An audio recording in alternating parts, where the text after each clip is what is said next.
I'm glad you can join us today. I'm Aubrey Jahari, and I'm the host for the new series, Testimony Thursdays.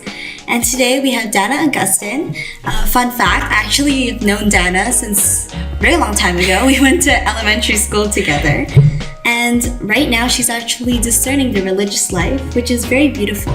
So Danah, could you give us some context to your faith journey prior to discerning the religious life? Yeah, for sure. So I was born and raised in a Catholic household and family. Both my parents were very devout Catholics, especially my mom. And I think being raised and born in the Philippines, where Catholicism is heavily part of the culture and one's identity, it really helped me build a strong foundation for my faith. And I think when we immigrated here in 2004, and I went to St Anthony of Padua Elementary School, that also added another layer of onto that foundation of my faith. And, being able to receive the sacraments of reconciliation, Holy Communion, and then confirmation really throughout my elementary and my childhood and growing up allowed me to really build a strong foundation for my faith. And I think it wasn't until I moved into the public school system in high school where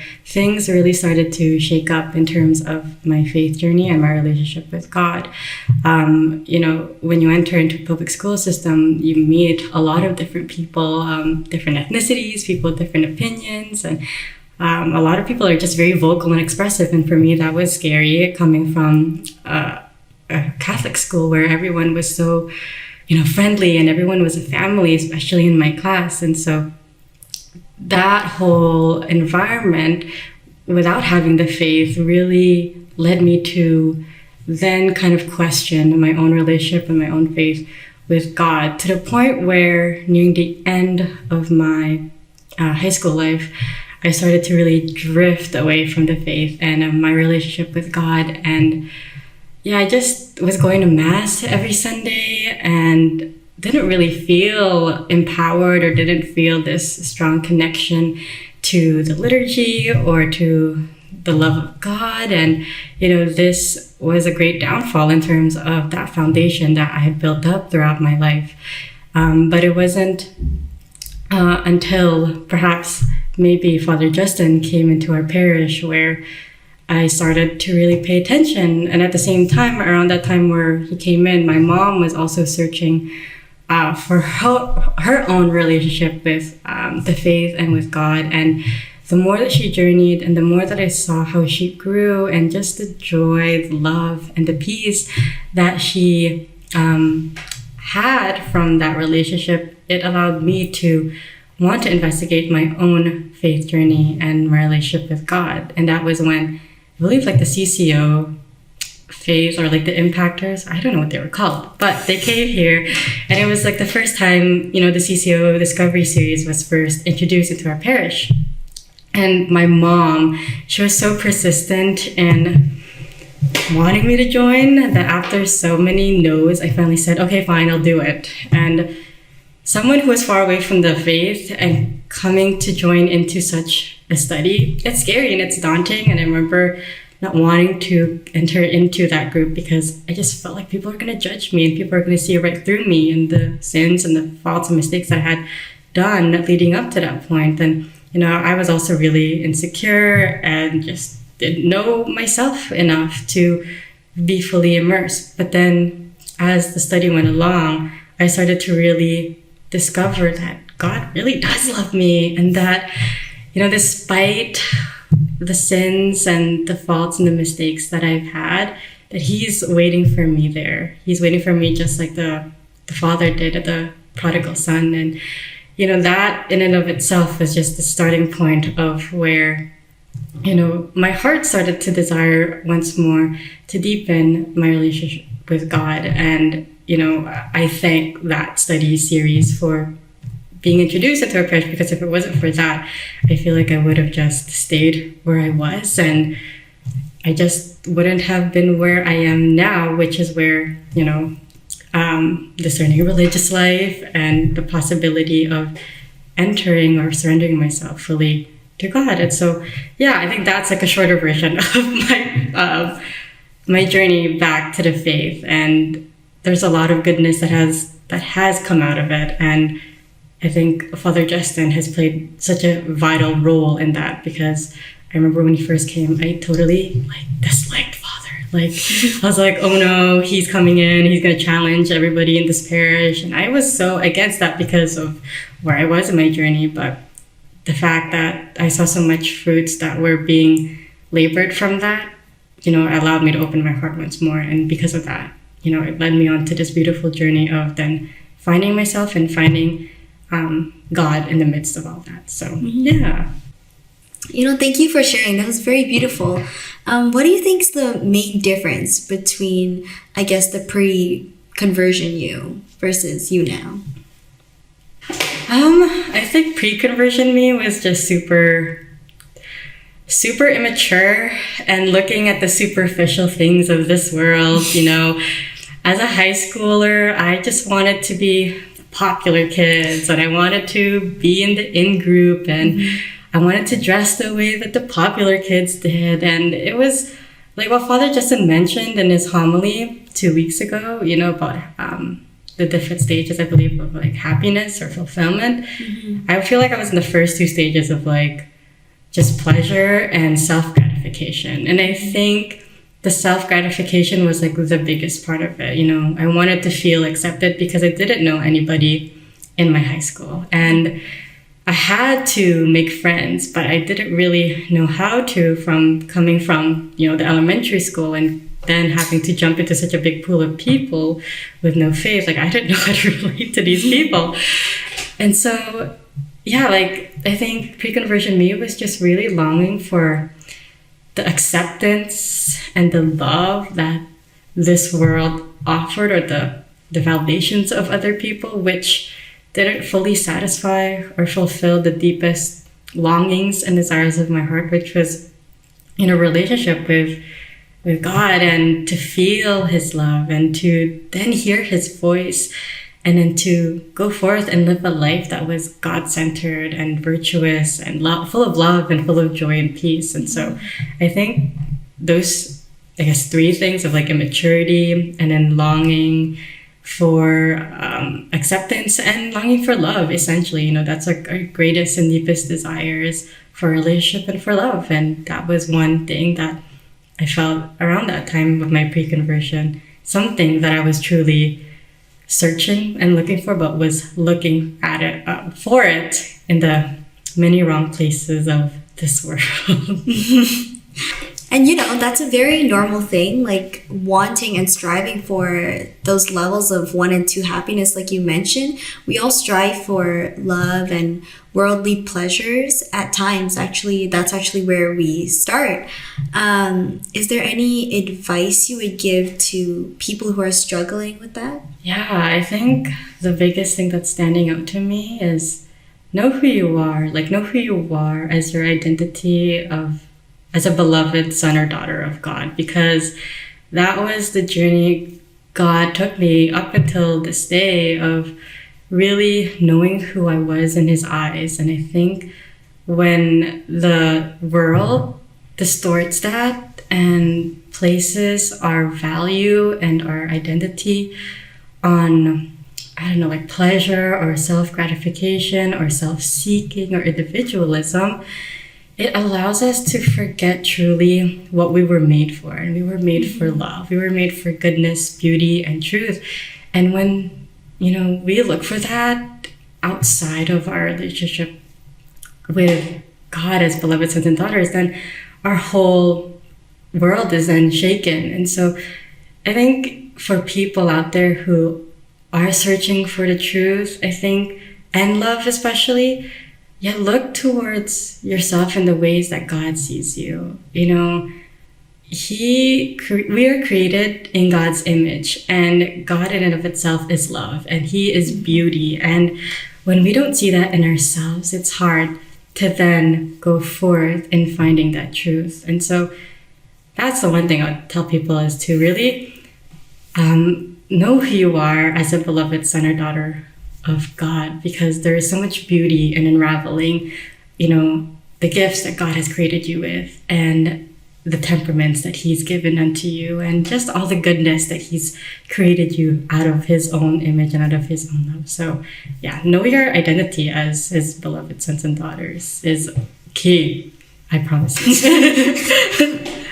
Knowing your identity with God and your relationship with God, and you rebuilding your relationship with God, how did that lead you to discerning the religious life? Good question. I think, after my conversion, I had like a pre-conversion is what they would call it.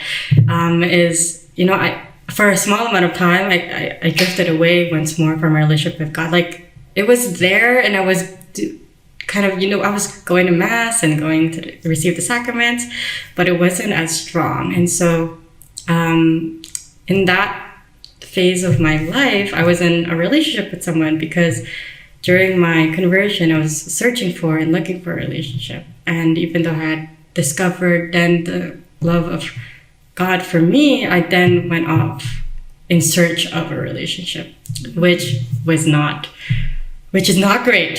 It's not good. But so around that time, I was still very much broken and wounded, and I was still hiding parts of myself away from God and the relationship that I was having with him. And so in that relationship, that wound and that brokenness grew immensely, and then led me away from God again. But anyways, after the relationship was over, I was left with nothing. I felt empty-handed. I felt even more broken and wounded than I did pre-conversion and going through my own conversion.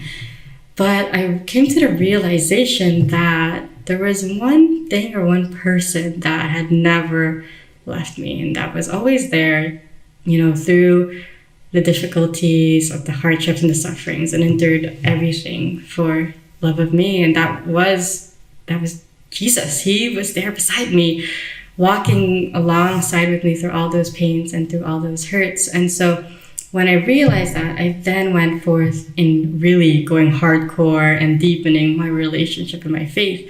And I started attending Eucharistic adoration, and I found so much joy and love and peace in doing so, and being able to connect with Christ in such a profound and particular and intimate way really allowed this desire in my heart to love him more and fully started to occur. And it wasn't until I started going to Eucharistic adoration often that perhaps there was like a seedling of a vocation or of a call to religious life. And it wasn't until I had a conversation with Suzanne Scully, one of our parishioners here. And in that conversation, we were just so passionate and on fire about our faith. And it was like, if we had a choice, we'd go out and just spread and proclaim the good news of Jesus in that moment. And because of how passionate and how much love and fervor we had for the faith and for our love of Christ, in that regard, we had so much fervor for the faith and our love of Jesus that after that conversation, I just had this desire of, in the back, in my mind and my head, it just kept on repeating, religious life. Have you ever thought about religious life? Have you ever, thought about it? And, it wasn't until I was standing at the front of the church where I had this experience or encounter with God where I fully could hear his voice kind of asking me to start discerning and, would you lay down your life for me and surrender all for me? And at first I resisted and was like, nope, no. I don't want this. This is not part of my plan. But, as time went on, just the resistance,